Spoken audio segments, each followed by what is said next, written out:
ኣነ ብዘይ ኣስመራ ኣየጸበቕለይኑ ዝበለት መረብ እስጢፋኖስ ናብ ኣስመራ ጥራይ ድያ ተመሊሳ ዋላስ ናብ ስነ ጥበብ እውን ጉዕዞ መረብ ካብ ፈርመለይ ክሳብ ኣመንዝራ ይኮንኩን መረብ እስጢፋኖስ ኣስመራ ተመሊሳ ዝብል ዜና ሓደ ካብቶም ኣቓልቦም ሙሉእ ህዝቢ ኤርትራ ዝሰሓበ ዜና እዩ።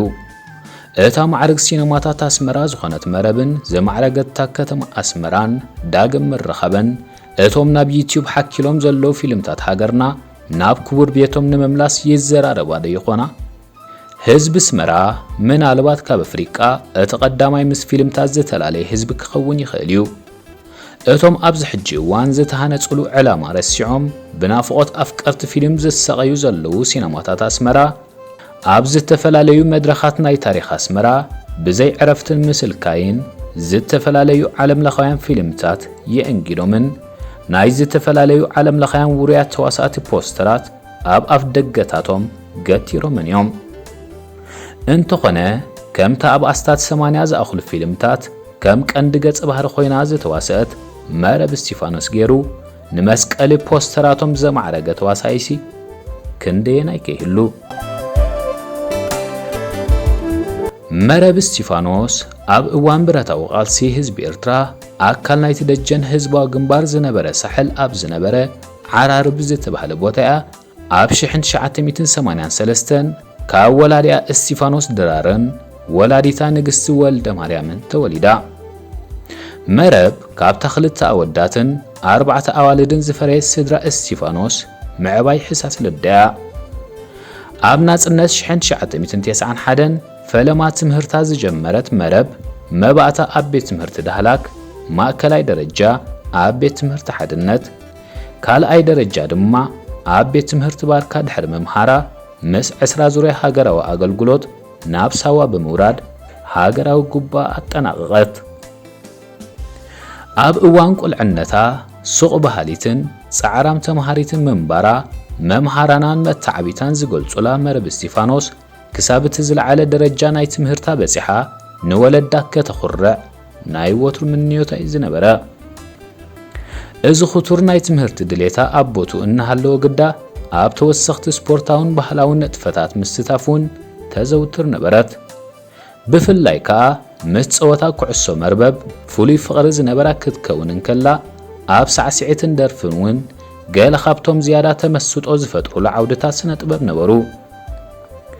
ኣብ ዓመተ 2002 ሓደ ካብ ውሩያት ጸሓፍቲ ፊልም ሃገርና ዝኾነ ደራሲ ፍስሐ ለምለም ነታ ድሮ ሙሉእ ጽሑፍ ኣዳሊዋ ዝነበረ ፊልም ፈርመለይ ኣብ ርእሱ እናኣሰላሰለ ኣብ ጎደናታት ኣስመራ ይዛወረሉ ኣብ ዝነበረ እዋን ነታ ኣብ ርእሱ ብስእሊ ኣቐሚጥዋ ዝነበረ ሰናይት ዝተባህለት ኣመና ፈቃርን ለዋህን ገጸ ባህሪኡ ህይወት ለቢሳ ኣብ ጎደናታት ኣስመራ ሸናዓን እናበለት ሃንደበት ጎፍ በለቶ።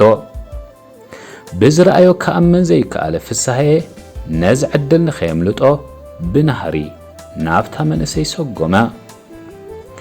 ኣብቲ እዋን ተምሃሪት መበል 11 ክፍሊ ዝነበረት መንእሰይ መረብ እስጢፋኖስ ፊልምታት ኤርትራ ካብ መሳኹቲ ሲነማታትን ቴሌቪዥንን ዝሓልፍ ኣፍልጦ ዘይነበራ ብምዃኑ እቲ ብኣድናቆት ናብ ኣቀሪቡ ሰላምታ ዝለገሰላ ሰብ መን ምዃኑ ዝኾነ ኣፍልጦ ይነበራን። ኣብ መጀመርያ እዚ ጸሓፊ ፊልም ምዃኑ ዝሓበራ ደራሲ ፍስሐ ለምለም ዝላገጽ ዘሎ መሲልዋ ናይ ምጥርጣር መንፈስ እኳ እንተረኣየት ጸኒሓ ግና እቲ ኣብ ልዕሊያ ዘርኣዮ ተመስጦ ሓቀኛ ምዃኑ ስለ ዘስተውዓለት ንጽባሒቱ ኣብ ሲነማ ኣስመራ ተቋጺሮም ብዛዕባ ፊልም ፈርመለይ ንኽዘራረቡ ንዘቕረበላ ሕቶ እወታዊ መልሲ ሃበት። በዚ መገዲ እዚ ድማ መረብ እስጢፋኖስ ናብቲ ምስ ገዛእ ውሽጣ ብልክዕ ዝሰመረ ዓውዲ ምውሳእ ብመገዲ ፊልም ፈርመለይ ተላለየት። ኣብታ ብትራጂካዊ መገዲ እትዛዘም ፍቕራዊት ፊልም ፈርመለይ ከም ሰናይ ዝተባህለት ተምሃሪት ዩኒቨርሲቲ ኮይና ዝተዋስአት መረብ እስጢፋኖስ ብዘርኣያቶ ልዑል ዓቕሚ ናይ ምውሳእ ብዘይወዓል ሕደር ልቢ ኣፍቀርቲ ፊልም ክትብሕት ከኣለት። ጸሓፍትን ኣለይትን ፊልም ሃገርና ድማ ንእለቱ ኣብ ፊልምታቶም መራሒት ገጸ ባህሪ ኮይና ንኽትዓይ ብዘይ ዕረፍቲ ሕቶታቶም ኣውሓዙ። ፊልምታት ወራሲ ኺዳን፣ ግዜ፣ መዝገብ፣ ሻሎም፣ ኣዝማሪኖ፣ ቀታሊ ስሕበትን ተመርዓዊ ክቐብፀክን ገለ ፍሉጣት ካብተን ኣብቲ ሓፂር ናይ ምውሳዕ ዕድሚኣ ብተኸታታሊ ዝዓየየተን ብዓሰርተታት ዝግመታ ፊልምታት እየን። ሶሙን መፀ መረብ እስጢፋኖስ ከም ቀንዲ ተዋሳኢት ኮይና እትዓየለን ፊልምታት ንሲነማታት ኣስመራ ተቆጻጽሮ። ዝነበረ ሓያል ዝኾነ ልቢ ዝትንክፍ ብቕዓት ኣወሳስኣ ድማ መዛረቢ ህዝቢ ኣስመራ ኾነ።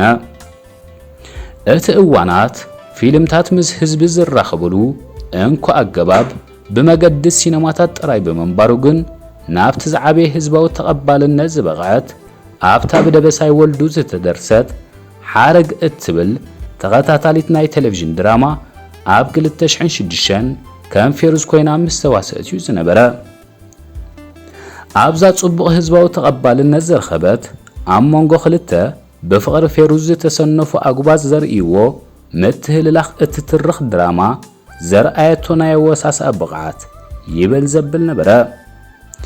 ንእለቱ ኸኣ ኣበየ ኩርናዓት ዓለም ካብ ዝርከቡ ኣፍቀርቲ ፊልም ትግርኛ ዓብ ኣድናቖት ኣትረፈትን ኣካልቶም ዓበይቲ ስነ ጥበበኛታት ሃገርና ክትከውን በቕዓትን። ኣብ 2010 እቲ ኣብ ታሪኽ ተኸታታሊ ድራማታት ሃገርና ብዝረኸበቶ ተቐባልነት ዛጊት መዳርግቲ ንዘይተረኽባ ፊልም ሚድለኑ ዝደረሰ ገዲም ነፍስሄር ስነ ጥበባዊ ኢሳያስ ጸጋይ ንታሪኽ ቃልሲ ንናጽነት ህዝቢ ኤርትራ ብመልክዕ ተኸታታሊ ድራማ ክስንዶ አንቀደ። ኣብዛ ትማሊሉ ዝሰየማ ድርሰቱ ነታ ንልቢ ህዝቢ ዝያዳ ኩሎም ጠባያቱ ክትንክፍ ኢሉ ዝሃነጻ ዮርዳኖስ ዝተባህለት ገጸ ባህሪ ድማ እታ እንኮ ብብቕዓት ክትዋሳእ እትኽእል ተዋሳኢት መረብ ምዃና ኣመነ። ገጸ ባህሪ ዮርዳኖስ ኣዝያ ፈቃር፣ ውፍይቲ፣ እምንቲ፣ ነባዒት ግን ከዓ ጽንዕቲ ኮታ ነቲ ጓል ኣንስተይቲ ክትኮኖ ዝግባእ ባህርያት ንኹሉ ተማልእ ኮይና ብምህናፃ ንደረጃ ብቕዓት ምውሳእ መረብ እስጢፋኖስ ብልክዕ ትብድህ ነበረት። ኣብዛ ኣብ ልቢ ተኸታተልቲ ፊልም ኤርትራ ክሳብ ሎሚ ተፈታውነታን ብልጹነታን ዝሃሰሰ ፊልም ትማሊ መረብ እስጢፋኖስ ዝተፃወተቶ ተራ ኣዝዩ ወሳኒ እዩ ዝነበረ። ሰንበት መፀ ተኸታተልቲ ምስ ዮርዳኖስ ኣብ ማዕበል ናይ ስምዒት ክወርዱን ክድይቡን ክስሕቁን ክነብዑን ክድንግጹን ክትስፈውን ብምግባር ድማ ኣብቲ እተፍቅሮ ዓውዲ ናይ ምውሳእ ተሃና ከተውፅእ ከኣለት። ኣብታ ስዒባ ዝተዘርግሐት ተኸታታሊት ፊልም ጸጸር ንዝተላበሰቶ ጠባይን ንምምሳላ ዘርኣየቶ ብቕዓትን እውን ብተመሳሳሊ ኣብቲ ድሮ መሪኻቶ ዝነበረት ዓውዲ ንዘለዋ ዓቕምን ብቕዓትን ብዝያዳ ዝኸልዐ ኣጋጣሚ ነይሩ። ምስ ኣፍቀርቲ ጥበብ ዘላለያ ሲነማታት ኣስመራ እውን ዘይተጋደፈት መረብ ነዘን ልዕለን ዝተገልጻ ብምስዓብ ኣብ ከም ጨረታ፣ ፍቕሪ ተሳዒሩ፣ ወራሲ ኺዳን፣ ዘይረገፈት ዕምበባ፣ ሃልውለይ፣ ርድየት፣ ትካቦ፣ ነዊሕ ቀጽሪ፣ ምስክር፣ ጠሊመዴ፣ ሃይስኩል፣ ዲዛይነርን ፈቃርን ዝብላ ፊልምታት እውን ኣስዓበት። ኣፍቀርቲ ፊልም ድማ መረብ ዘይብሉ ፊልም ኣይርኢን ክሳብ ዝብሉ ገበረቶም። መረብ እስጢፋኖስ እትላበሶም ጠባያት ኣብ ናይ ከተማ ጥራይ ከይተሓጽሩ ኣብ ከም ኢደ ኣመናይን ርግቢት ነሆን ዝኣመሰላ ፊልምታት እውን ናይ ገጠር ጠባይ ብምልባስ ምስ ገጠራዊ ላሃጃ ኣወሃሂዳ ክሳብ ክንደይ ብቕዓት ከም ዘለዋ ኣመስኪራያ። ብፍላይ ከዓ ኣብታ ብኢንጂነር ፍስሓ ገብረ እግዚኣብሔር ተደሪሳ ብዳንኤል ኣብርሃ ዝተኣልየት ኣብ እዋነን ብኮሚቴ ደረጃታት ፊልም ኤርትራ ካብተን ዝለዓለ ጽሩራ ዝተዋህባ ቀዳመይቲ ዝወፀት ፊልም ርግቢት ነሆ ዝተላበሰቶ ጠባይ ደንበርታ ንፈልጣ ጓል ከተማ መረብያ ክሳብ እተብልያ ካልእ ምስሊ ሒዛ ተዋሲኣ። መረብ ነቲ ብተመክሮ ዝያዳ ዝመለኸቶ ዓውደ ድራማ ክልሲ ሓሳቡ ኣፍልጦ ብምድማር ዝያዳ ክድርዖ ብምሕላን በብእዋኑ ኣብ ዝተፈላለዩ ሓጸርቲ ኮርሳት ስነ ጥበብ ናይ ምክፋል ባህሊ ዝጸንሐ እኳ እንተኾነ ካብ ጥሪ 2014 ጀሚራ ግን ዝያዳ ዕቱብ ዝኾነ ክልስ ሓሳባዊ ፍልጠት ንምድላብ ንኽልተ ዓመት ብዓውዲ ቲያትሪካል ኣርት ኣብ ስማብ ትምህርታ ድሕሪ ምክትታል ኣብ 2016 ትምህርታ ዛዚማ ተመረቐት።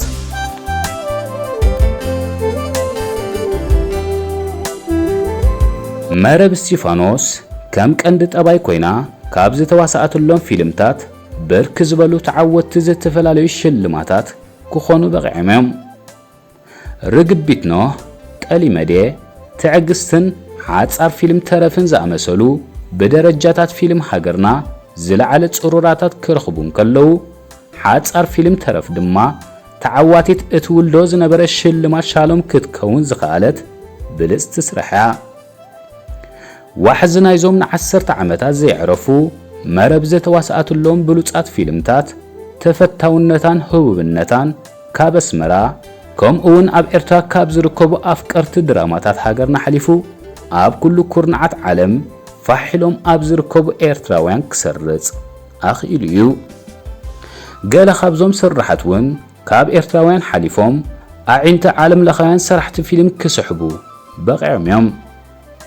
ብፍላይ ከዓ ኣብቲ ካብቶም ዝዓበየ ናይ ፊልም ፌስቲቫላት ዝኾነ ኣብ ሂውስተን ኣሜሪካ ዝመደበሩ ሽልማት ረሚ መረብ መሪሕ ጠባይ ሒዛ ካብ ዝተዋሳኣትለን ፊልምታት ትዕግስቲ ኣብ 2012 ኣብ መበል 45 ናይቲ ፌስቲቫል ከምኡ ድማ እታ ብኤፍሬም ዓንደ ብርሃን ዝተደርሰትን ዝተኣልየትን ፊልም ሰሎሙን ኣብ 2016 ኣብ መበል 49 ናይቲ ፌስቲቫል ወርቂ መዳልያ ከዓትራ ምኽኣለን ድማ ናይዚ መሪሕ ኣብነት እዩ። መረብ ነዛ ዳሕረወይቲ ሽልማት ክትዓትር ምስ ጸሓፍን ዳይሬክተርን ናይቲ ፊልም ኤፍሬም ዓንደ ብርሃንን ኣፍራይት ዮዲት ገብሩን ካብታ ምስ ዓለም ስነ ጥበብ ኣላልያ ኣብ ጥርዚ ህቡብነት ዘሰቐለታ ኣስመራ ብዓባያ ከዓ ካብ ኤርትራን ኣፍቀርቲ ስነ ጥበብን ተፈልያ ናብ ዓዲ ስደት ናብ ኣሜሪካ ኣምርሐት። ብኡ ኣቢላ ድማ ኣብ ሕቡራት መንግስታት ኣሜሪካ ክትጸንሕ ወሰነት። መረብ ኣብ ስደት ብዙሕ ዝጥቀስ ድራማዊ ስራሓት እኳ እንተዘየፍርየት ስሕት ኢላ ግና ኣብ ናይ መወዓውዒታትን ኣብ ከም ቤላ ሜድያ ዝኣመሰሉ ናይ ዩቲዩብ ቻነላት ምስ በዓል ሳሙኤል ገብረስላሴ፣ ኣርያም ወልደኣብን ናሆም ኣብርሃምን ኣብ ዝቐረቡ ዝተፈላለዩ መዘናግዒ መደባት ክትረአ ድሕሪ ምጽናሕ ኣብ ዝቐረባ ግዜ ከዓ ጽቡቕ ኣላ ኣብ እትብል ትረኻዊት ሓጻር ፊልም ናይ ኣርያም ወልደኣብ ብድምፂ ኣልቦ ተዋስኦ ብምስታፍ ሓንቲ ካብ ዝጥቀሱ ስራሓታት ክትከውን እንከላ ለዚ ዘይ ኣብ እትብል ደርፊ ናይ ድምፃዊ ትርሓስ ሓድሽ ድማ ናይታ ቪድዮ ክሊፕ ዳይሬክተር ብምዃን ኣብ መሳኹቲ ቴሌቪዥናት ክትረአን ኣብ ስደት ኮይና በታ ጨልምለም እትብል ድርት ዓቕማ ኣለኹ ክትብል ጸኒሓ እያ።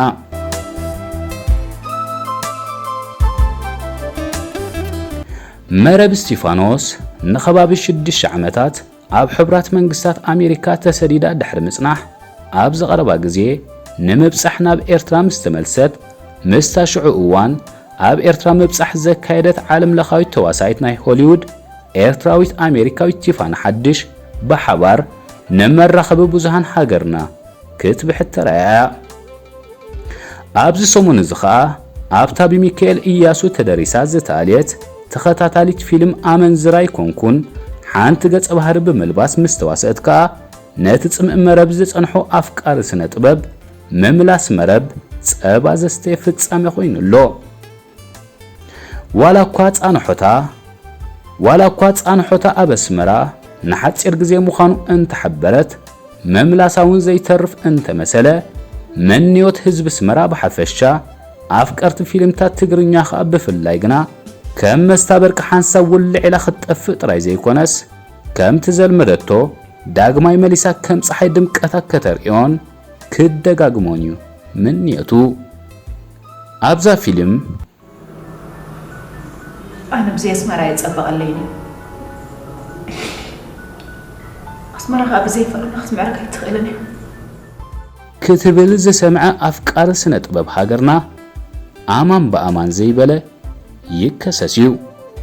ብሓቂ መረብ ኣስመራ እያ ግርማኣ፣ ንኣስመራ እውን መረብ እያ ግርማኣ። ኣዳለውቲ ቶማስ በርሀን ሙሴ ግርማጽዮንን